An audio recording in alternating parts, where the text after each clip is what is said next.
आपली संस्कृती, आपले संस्कार सदा राहू दे आपल्या सोबत। भारताच्या महान ग्रंथांचे आणि काव्यांचे संपूर्ण संकलन सबस्क्राइब करा तिलक। हे व्रत तुम्ही काही विशेष उद्देशाच्या सिद्धीसाठी करत आहात का? हो, गुरुदेवाने सांगितलं आहे की ह्या संयुक्तकरण व्रताचे अनुष्ठान सफलतापूर्वक झाल्यानंतर लवकरच तुम्हाला तुमच्या पित्याचं दर्शन होईल।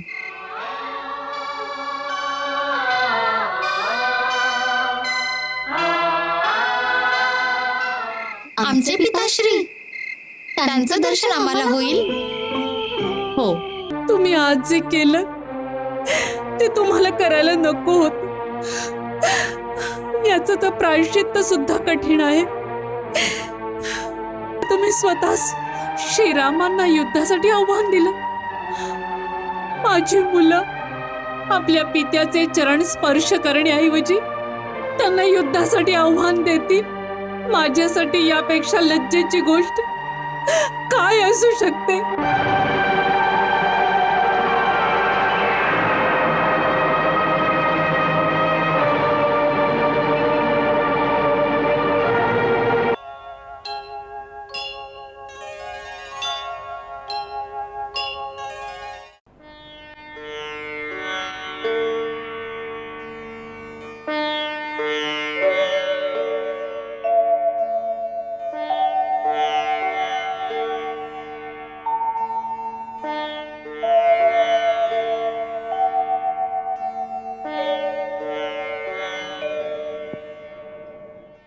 राजा धर्माच्या नावावर इतका मोठा अन्याय करू शकतो, ही गोष्ट तर मला समजतच नाहीये। अरे, कुणावर इतका चिडतो आहेस? कोणत्या राजाने इतका मोठा अन्याय केला आहे? राजा रामाने। तुम्ही लोक महाराज श्रीरामांबद्दल बोलताय का? हो आई, आज गुरुदेवांनी श्रीरामाद्वारे आम्हाला सीता मातेच्या त्यागाची कथा ऐकवली। तेव्हापासून दादा काही शांतच होत नाहीये।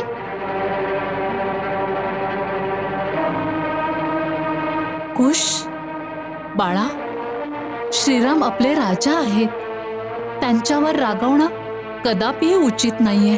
परंतु राजा इतका मोठा अन्याय करेल हे सहन करणं पण उचित नाहीये। त्यांनी कोणताच अन्याय केला नाही। एका निर्दोष पत्नीला ते स्वतः सुद्धा पवित्र मानत होते। केवळ काही लोकांच्या म्हणण्यावरून घरातून बाहेर काढणं हे सर्वथा अनुचित आणि अन्यायपूर्ण कार्य होतं। साधारण मनुष्य हेच म्हणेल।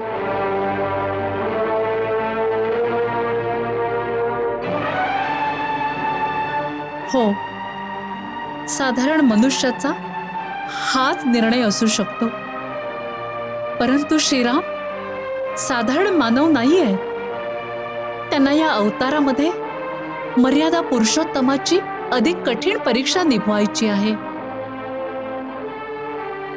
त्यांच्यासाठी एका आदर्श राजाचा धर्म एका पतीच्या धर्मापेक्षा अधिक महत्त्वपूर्ण होता। कारण राजाचं प्रत्येक कर्म सगळ्या प्रजेच्या जीवनावर खोल प्रभाव टाकत असतो। त्यामुळे त्यांनी तेच केलं जे एका आदर्श राजाला केलं पाहिजे। पण राजाचा निश्चित धर्म काहीच नसतो का? बिचाऱ्या पत्नीला वनातल्या काट्याकुट्यात पाठवून स्वतः राजमहालाचा ऐश्वर्य भोगणं हा कुठला न्याय आहे? ते तुला कुणी सांगितलं की ते स्वतः राजमहालाच्या ऐश्वर्यामध्ये हरवून गेले होते? त्यांनी तर आपल्या जीवनातल्या सगळ्या सुखांना सीतेबरोबरच वनवास दिला। गुरुदेवांनी हे सांगितलं नाही का की ते राजमहालात सुद्धा एका संन्याशासारखे राहत आहेत? नाही, गुरुदेवांनी तर सीता मातेच्या त्यागानंतरची कथा ऐकवलीच नाही। म्हणाले वेळ आल्यावर सांगतील। तुला कदाचित पुढच्या कथेबद्दल ज्ञान आहे, सांग ना आई, पुढे काय झालं? मला तर गुरुदेवांनी इथपर्यंतच कथा सांगितली। मग तुम्हाला हे कसं माहित आहे की महाराज श्रीराम राजमहालात कसे राहतात? ते राजा आहेत। आदर्श राजाचं जीवन तर प्रजेच्या समोर खुल्या पुस्तकासारखं असतं। त्यामुळे ह्या गोष्टी सगळ्या प्रजेला माहीत आहेत. मी पण त्यांची प्रजा आहे म्हणून मलाही माहीत आहे. मग आई, सीतामातेचं काय झालं? त्या कुठे गेल्या तुम्हाला माहिती आहे? हे तर गुरुदेवांनाच माहीत आहे. गुरुदेव तर म्हणतात की वेळ आल्यावर सांगतील. बरोबरच म्हणतायत. वेळेची वाट तर बघावीच लागते. काही असो, मी या अन्यायासोबत कधीही सहमत असू शकत नाही. जर मला कधी महाराज श्रीराम भेटले तर मी त्यांना स्वतः हा प्रश्न विचारेन की तुम्ही तुमच्या निर्दोष पत्नीला घरातून का काढलं. हो, मी सुद्धा हाच प्रश्न विचारेन महाराजांना. पण दादा, आपली भेट महाराजांसोबत का होईल? ते तर राजा आहेत, आपण वनवासी. काय माहिती कधीतरी हा अवसर मिळेल. गुरुदेव म्हणतात की जर संकल्प दृढ असेल तर देव त्याला अवश्य पूर्ण करतो. त्यामुळे मला पूर्ण विश्वास आहे की कोणत्या ना कोणत्या दिवशी आपली भेट महाराज श्रीरामांसोबत अवश्य होईल.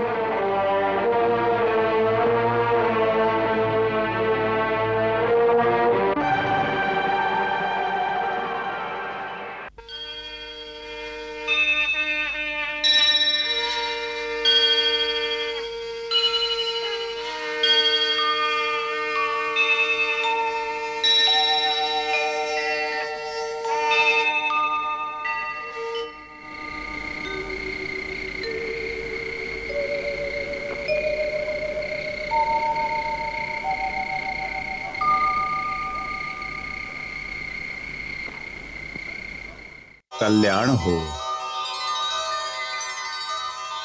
मुली, माझ्याकडे जे काही होतं ते मी आज तुझ्या मुलांना दिलं आहे. साऱ्या शक्ती, सारी अस्त्र, सगळ्या विद्या. कारण आता ती वेळ जवळ आली आहे जेव्हा त्यांनी आपल्या मातेसोबत केलेल्या अन्यायाचा जाब अयोध्यावासियांकडे मागितला पाहिजे. अयोध्यावाल्यांकडे? होय, आता साऱ्या शंका मिटण्याची वेळ आली आहे. म्हणूनच तर मी त्यांना शस्त्रकला आणि संगीत दोन्हीमध्ये प्रवीण केलंय. त्यांना दोन्हींचा वापर करावा लागेल. इथे ज्या महाव्रताचं अनुष्ठान मी तुझ्याकडे करवतो आहे तेही व्यर्थ नाही जाणार. अतिशीघ्र तुला पतीचे दर्शन होईल आणि पित्याला पुत्रांची तसेच पुत्रांना पित्याची प्राप्ती होईल. या व्रताची पूजा तिथे होईल जिथे 2 नद्यांचा संगम होतो. म्हणून मला त्या 2 नद्यांच्या संगमावरच तुझ्या व्रताची पूजा करावी लागेल. त्याची यात्रेची तयारी कर. जशी आज्ञा गुरुदेव.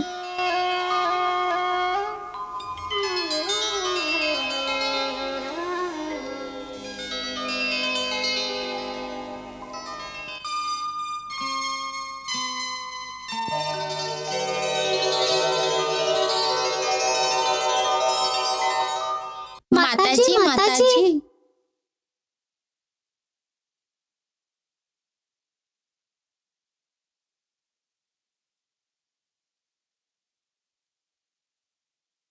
प्रणाम माताजी.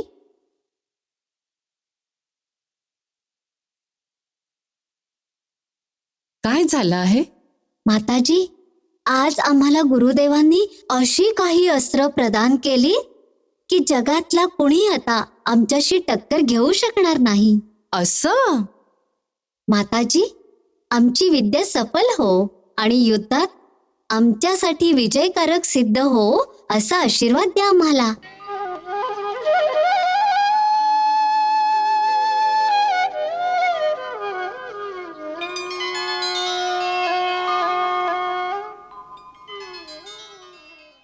भगवान तुम्हाला सदैव शक्ती आणि सफलता देव, ज्यामुळे तुम्ही आपल्या कुळाची कीर्ती वाढवाल आणि तुमचे पूर्वज तुमच्यावर गर्व करू शकतील. उठा, देवाला नमस्कार करा.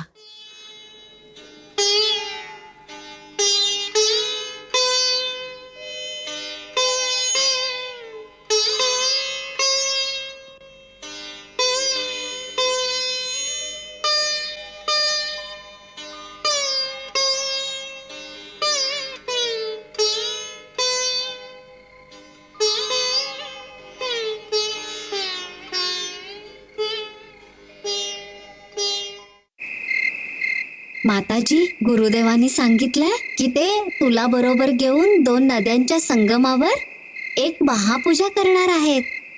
त्यासाठी त्यांनी आम्हाला खूप सारी कमळाची फुलं आणायला सांगितलीत. हो, मी एका दीर्घ तपस्या व्रताचं अनुष्ठान धारण केलं आहे. त्यासाठी गुरुदेवांनी सांगितलंय त्यांना सहस्त्र फुलं हवी आहेत. आपण चिंता करू नका माताजी. दूरदूरपर्यंत जिथं जिथं सरोवरांमध्ये कमळाची फुलं असतील, मी ती सारी गोळा करून आणत राहील. तुम्ही तुमची पूजा आरंभ करा. हे व्रत तुम्ही काही विशेष उद्देशाच्या सिद्धीसाठी करत आहात का? हो, गुरुदेवांनी सांगितलं आहे की ह्या संयुक्तकरण व्रताचे अनुष्ठान सफलतापूर्वक झाल्यानंतर लवकरच तुम्हाला तुमच्या पित्याचं दर्शन होईल.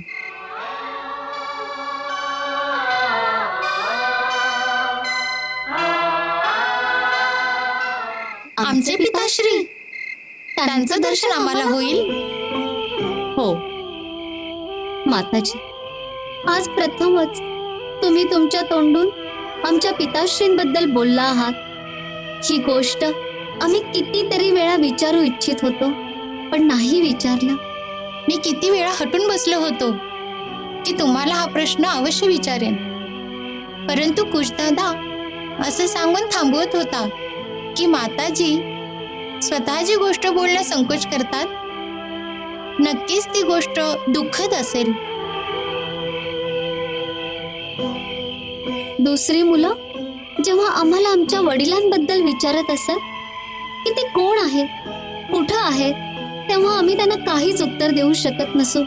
तरीही तुम्हाला यासाठी नाही विचारलं की जर काही दुःखद गोष्ट असेल तर मग तुमचं मन दुखेल. माताजी, खरंच काही दुःखद गोष्ट आहे का? त्यांनी तुम्हाला दुःख दिलं आहे का? नाही रे बाळांनो, ते तर आपले पालनहार आहे, आपले स्वामी आहे. ते आपल्याला दुःख कसे देतील? मग काय बाब आहे? आज जर तुम्ही स्वतःच हा विषय काढला आहे तर कृपया सांगा ना की आमचे पिता कोण आहे, कुठं आहे? त्यांना आम्ही आजपर्यंत का नाही भेटलो? त्यांना भेटण्यासाठी तुम्हाला एवढी मोठी पूजा करावी लागली? म्हणजे ते कोणी देव आहेत का?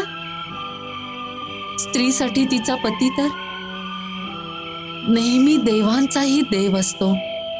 देवांचाही देव म्हणजेच भगवंत? हो, परंतु माताजी, मला माहीत आहे की तुम्हा दोघांच्याही मनात बरेचसे प्रश्न येत असतील.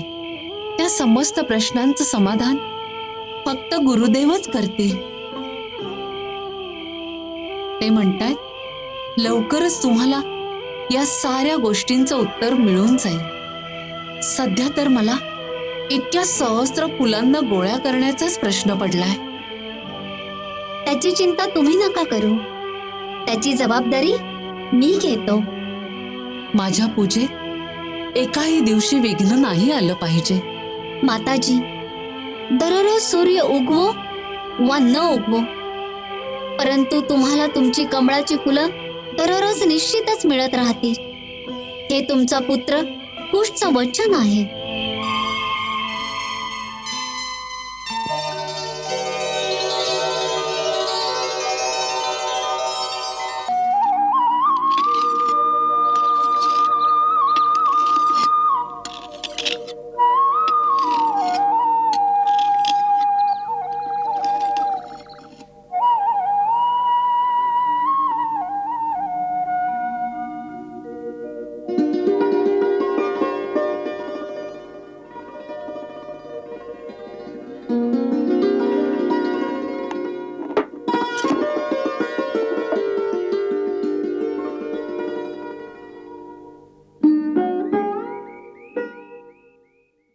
माताजी,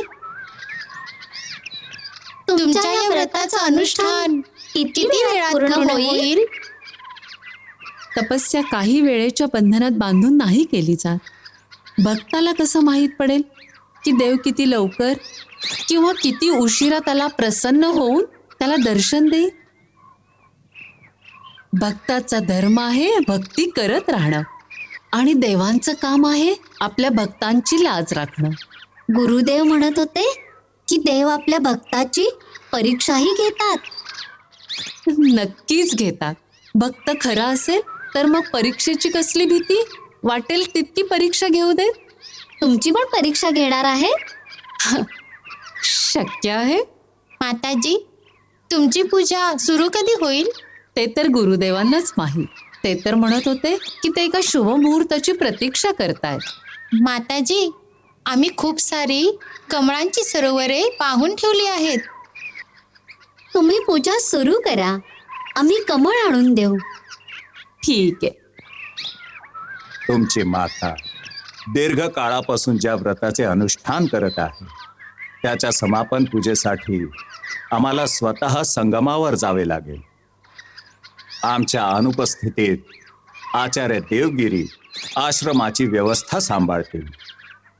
तुम्ही दोघेही परमवीर आणि तेजस्वी आहात, म्हणून आश्रमाच्या सुरक्षेचा भार आम्ही तुम्हावर सोपवतो.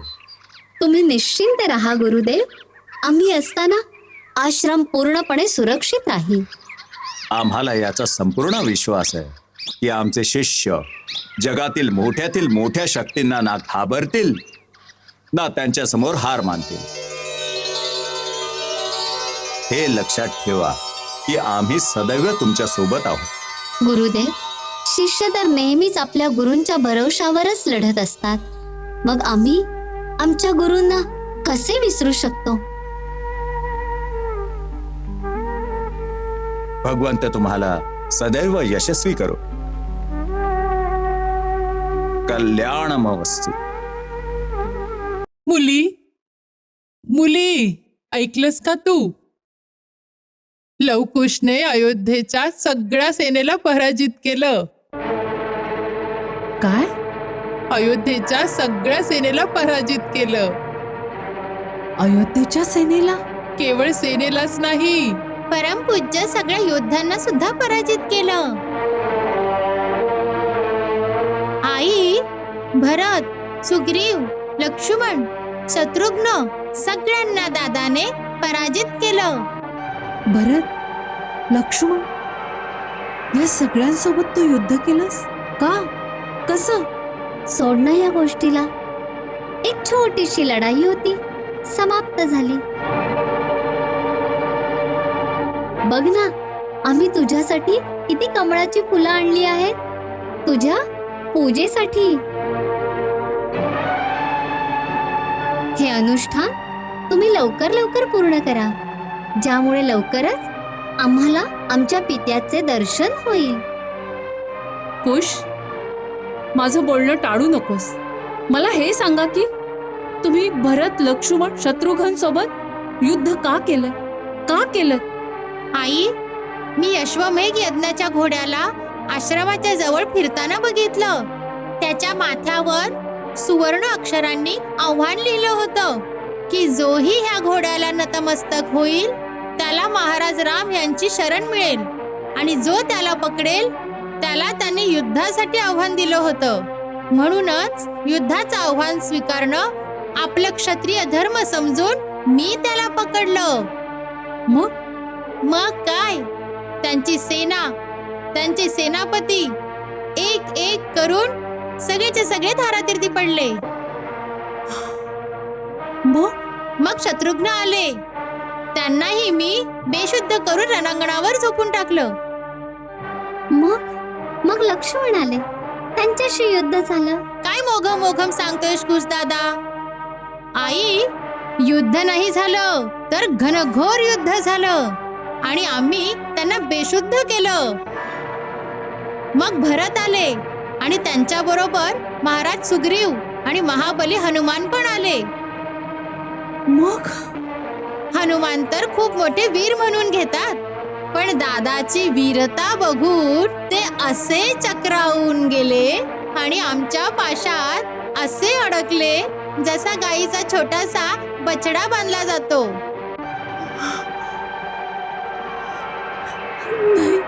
हो, आणि भरत आणि सुग्रीव महाराजांनी प्रयत्नांची शर्थ केली, परंतु गुरुदेवांनी दिलेल्या आमच्या अस्त्रांमुळे त्यांनाही धारातीर्थी पाडले. आणि मग महाराज राम स्वतः आले.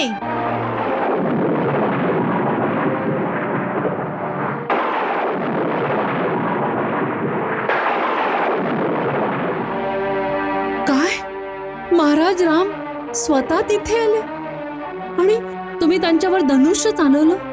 नाही, आम्ही तर धनुष्य उचलून तयार होतो, पण तेच युद्धापासून काचकूच करत होते. मग ते आम्हाला म्हणाले की तुम्हा दोघांना बघून तुमच्यावर बाण चालवण्याची इच्छा होत नाहीये, तुमच्यावर प्रेम करण्याची इच्छा होती. पण मी त्यांना म्हणालो, महाराज राम, फक्त गप्पा मारू नका, युद्ध करा, युद्ध. पण जसे युद्ध आरंभ होणार होते, गुरुदेव म्हणाले आणि मग त्यांनी युद्ध होऊच दिलं नाही.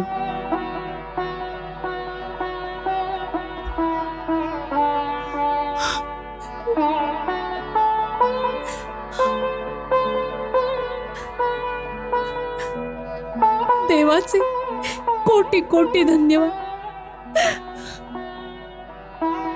की तुम्ही लोक एका मोठ्या पापातून वाचलात, मोठ्या पापातून वाचलात. काय झालं मुली? आई आई आई आई, हे काय झालं तुला आई?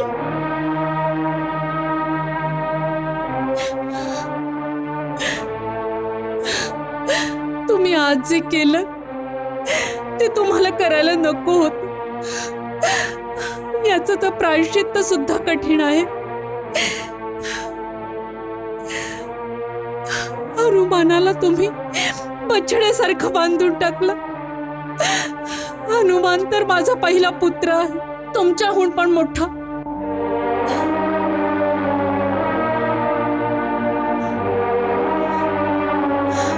भरत, लक्ष्मण, शत्रुघ्न ही सुद्धा माझीच मुलं आहे.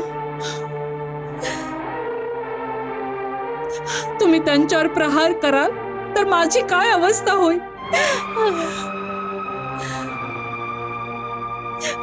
त्यावर तुम्ही स्वतः श्रीरामांना युद्धासाठी आव्हान दिलं.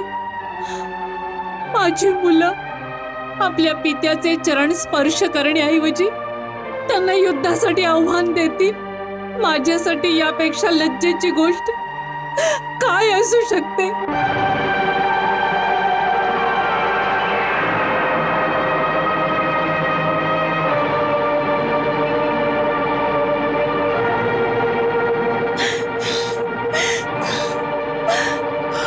तुम्ही एक जरी बाण त्यांच्यावर चालवला असता तर त्यांच्या पश्चातापात माझ्याकडे प्राण देण्यापलीकडे काहीच मार्ग राहिला नसता, काहीच मार्ग राहिला नसता.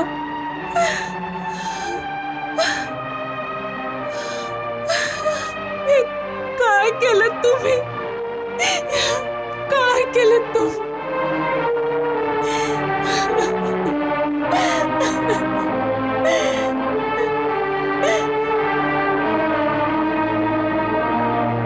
हे तुम्ही काय बोलताय आई? महाराज राम आमचे पिता आहेत. होय मुला,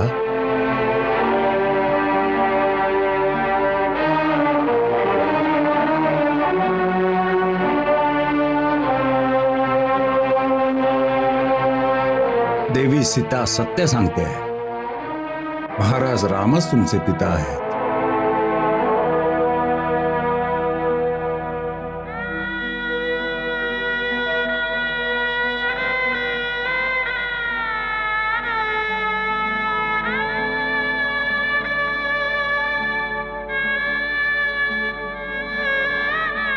मग काय तूच ती अभागी सीता आहेस का, जिला महाराज रामने वनात त्यागले होते?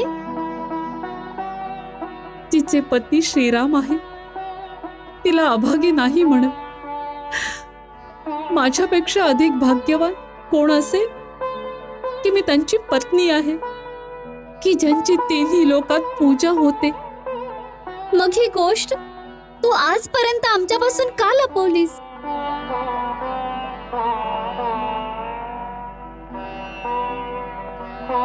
प्रत्येक गोष्ट सांगण्याची एक योग्य वेळ असते. याआधी ही गोष्ट उघड झाली असती तर तुमच्या आईसाठी कुठेही सुखात राहणं अशक्य झालं असतं. होय, आता ती वेळ आली आहे जेव्हा अयोध्यावासियांना हा प्रश्न विचारावा लागेल की त्यांनी तुमच्या आईच्या पवित्र पदरावर निंदेचे डाग लावले आहेत. याच दिवसाची मी इतक्या वर्षांपासून वाट बघत होतो. आता तुम्हाला अयोध्येला जाऊन दारोदार सीतेची करुण कहाणी ऐकवून आपल्या मातेच्या पवित्र पदराला लागलेल्या या डागांना अयोध्यावासियांच्या अश्रूंनी धुवावं लागेल. त्यांच्या मनावर चढलेल्या मळाला काढून त्यांच्या मनात महाराणी सीतेचं सिंहासन पुन्हा स्थापित करावं लागेल.